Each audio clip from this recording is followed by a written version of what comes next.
Zero tillage एक प्रकार का यंत्र है जिसके तहत खेतों में जुताई के बिना ही बिजाई होता है, जिसमें सीड ड्रिल मशीन से जमीन में चीरा लगाया जाता है और ड्रिल की ही मदद से बीज इसमें गिरता है।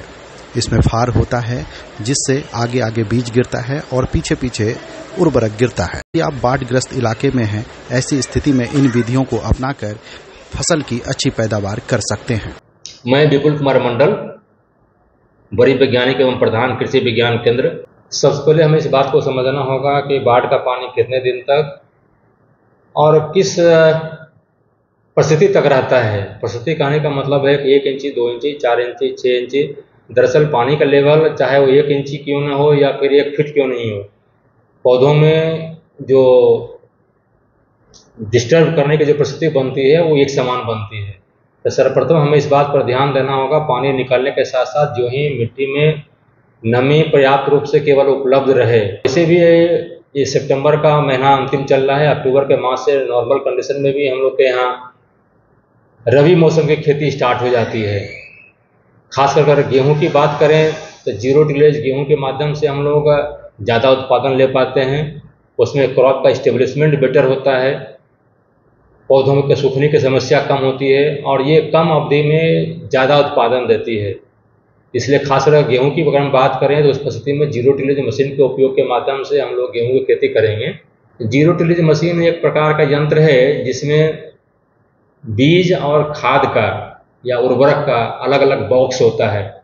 कहीं 9 लेयर का होता है, कहीं 11 लेयर का होता है। उसमें फार, छोटा छोटा फार नीचे बना होता है जो कि मिट्टी में एक छोटा सा चीरा बनाते हुए चलता है। आगे आगे बीज गिरता है और पीछे से उसका उर्वरक गिरता है, तो उर्वरक की बर्बादी भी नहीं होती है।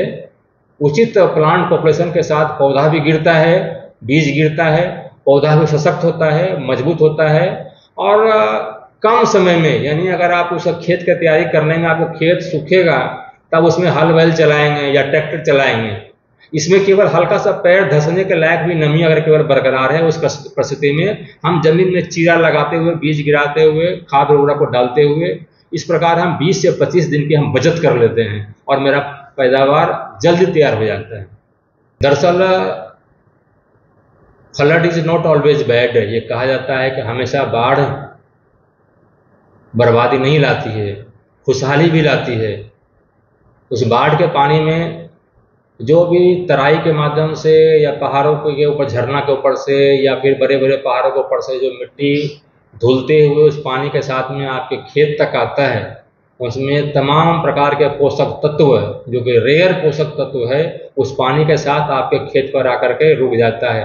पानी तो बाढ़ तो आती ही तेजी से, लेकिन उसका निकलने का काम, रिसीडिंग का काम जो होता है बहुत धीरे धीरे होता है। 15 दिन 20 दिन के बाद निकलता है। तब तक उस भूले हुए पानी में जो पोषक तत्व है वो धीरे धीरे मिट्टी के लेयर के ऊपर बैठता है, आधा इंच 1 इंच का लेयर बन जाता है, जिसको खेत के अंतिम जुताई के समय आप अपने जमीन में उसको मिला दें, जो कि करोड़ों रुपया की मिट्टी है। उस मिट्टी की उसमें संतुलित पोषक तत्व की मात्रा होती है।